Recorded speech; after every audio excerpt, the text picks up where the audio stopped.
Dear passengers, welcome to your flight with Zero G. Today's destination, the truth. Please stay curious and enjoy the ride. Hello, everyone. Welcome to another episode of Data Waypoint, Series G's very own podcast. Today, we're in the Lufthansa Aviation Center, and this is a recording of our two colleagues, Manuel and Alex, who were talking about Gen AI because we had the IT Supplier Tech Day a couple weeks ago. And with that, I hand over to the two of them and hope you have a great time. And as this is quite a little bit of a buzzword, everyone's talking about it, Alex, can you maybe briefly say what your relationship is with generative AI or its predecessors around natural language processing and all that kind of new technology? Oh yeah, I love Gen AI. Especially I have some quite history with it. In fact, I did my PhD in very similar models. I did my PhD in dynamic Bayesian models. They are a way to represent the world in form of probabilistic models. And you can build generative AI application with that. But what exactly is generative AI? I think this is best explained at what is not generative AI. And that's like the world of classic supervised machine learning, where you take an image and you train a specific model to do, for example, a classification task. Is that a cat or a dog? Or you take a snippet of text and you ask a model, is this a positive statement or a negative statement? You can train a specific model to do just that. Mm-hmm. Generative AI does something different. It generates images or it generates texts.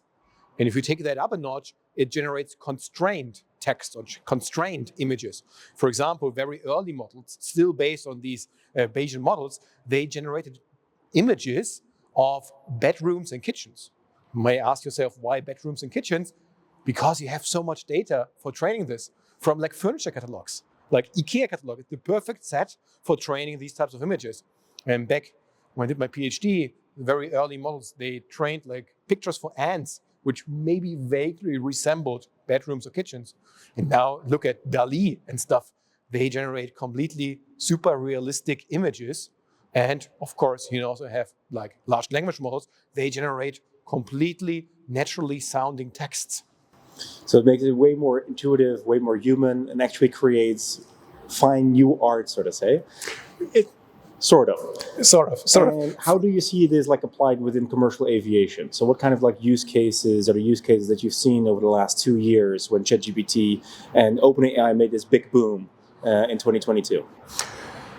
Maybe let's go back a little bit, back to 2017. I mean, people have been researching on Gen AI a lot, but everyone in the business was focusing on these supervised models, where you took some big training data, trained your own model, and then you solved a specific business problem.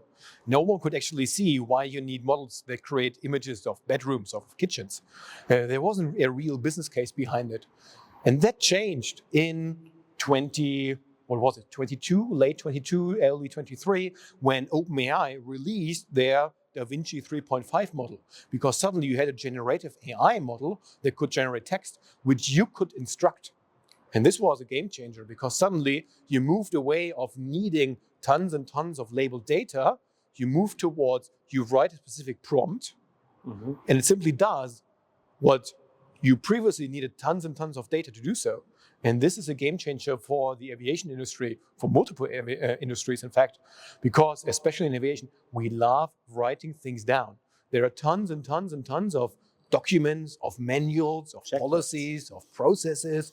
We also love taking pictures. If you look over at the engine maintenance, they take pictures of every single damage that they ever occurred. But that is all dead data. That's all unstructured data lying around somewhere, which you cannot access. We tried it multiple times. Remember the days when we trained sentiment analysis models for analyzing customer feedback? We need to train this on tons and tons of data.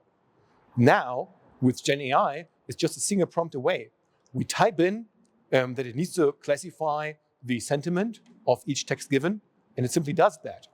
For example, one application here is our NOTAM AI project together with Lufthansa Systems, where we can take NOTAMs that come to everyone in the aviation domain. They need to be read, for example, by pilots, what is going on out there. But it's very hard to read through all of them and really get the situation assessment, what is currently happening. With Gen AI, we can automatically process them. We can instruct the Gen AI model to process them in a way that we get structured data out of that, and, for example, visualize them on a big map and integrate them into the complete flight plans. Amazing. So NOTAM is one way to process large amounts of data and really use generative AI to simplify and make this kind of information and data more available. What other projects are like your kind of favorite projects that you've worked on in the last 2 years? Oh, I love the project Trade Tracker. It's a project that I have been, in fact, pursuing since 2018, when we had a small project together with the catering department. And they took pictures of all the returning trays. And you immediately saw there's a huge amount of food waste allocated. In fact, IATA said it's $2.3 billion annually generated by the aviation industry in food waste. How can we measure it? How do we know on which routes, in which, is it the desserts, is it the main dishes, is it the salad? What is left over? What is actually producing the food waste? And back in the days, we would need to train tons and tons and tons of machine learning models to individually identify what is left over and how much is left over. With Gen AI, and this is the current project that we just putting live into production out there in Frankfurt, it's a single prompt away where we instruct it to take the image of the tray and give us a structured output, what type of dish is left over, how many grams is left over, and is it completely eaten? Is it partially touched? Or is it completely unserved? And this gives us, for the very first time, without needing to do tons and tons of labeling and trading, structured data on route-specific consumption patterns, how the food is consumed and where food waste is actually produced. That's amazing. So it definitely becomes also these kinds of applications that used to take years and years to develop, tons and tons of cloud compute to actually make sure that everything is accurate. This way makes this kind of information also more accessible to the everyday user. Yeah. Right? So what kind of like important challenges do you see in building these kind of generative AI applications, and how do we overcome these challenges as well with the airlines that we work with? So one big challenge is you need to know how your models actually work, because it has become extremely easy to implement these things, but you need to still be careful. It's so sudden because it has become so easy in implementing it. There's also a huge risk that you're putting out something which simply goes rogue. For example, it's quite easy that if you simply release a chat assistant based on Gen AI, that will do whatever you instruct it to do. And we have seen that you can simply persuade it towards answering something which is not in the favor of your company. Mm-hmm. And we have seen that, for example, we have built a chat assistant for the European Flight Academy. How can you become a pilot in the Lufthansa Group? There's now a chat assistant that saves you in reading 100 pages of PDFs, and you can simply ask individual questions. Mm-hmm. But we took extremely care that it will only answer correct and absolutely factual-based answers, which do not discriminate and which also do not answer false answers. Because during development, we did lots and lots and lots of testing, and this is something that can be easily forgotten. And this is where we step in. We have defined a very big checklist of how do we deliver quality, high quality based Gen AI solutions. So really making sure that any kind of like future application that we build, any future technology that we create is created in such a way that it is safe, reliable, and robust, but also lives up to the highest quality standards that our customers expect, right? Beautifully phrased, yeah. The potential of Gen AI, I think, is still huge and largely untapped. A lot of people kind of like go directly into the chatbot kind of like application that you just highlighted, but there must be tons of other applications where you can, or other use cases where you can really use and leverage generative AI. What kind of use case or what kind of challenge do you see that you would love to tackle with generative AI? I think there's a huge potential in this mixture of these large language models like GPT-4o, which is now available, which can process images and texts in parallel. Mm-hmm. And at the moment, very often one only focuses on only text or only images. But I think the combination can be a huge advantage, because suddenly you can not only process, if you process, for example, PDF documents, you can process the complete overall layout, you can process the individual pictures in there, all at the same time. And suddenly you get something which has the, let's say, cognitive ability of understanding things that were produced by human on a near human level. And as these models become larger and larger, they also become cheaper and cheaper over time. We have seen that GPT-4o in the beginning was quite costly. It now dropped in half in price. And with GPT-4o mini, we are at cents per millions of tokens.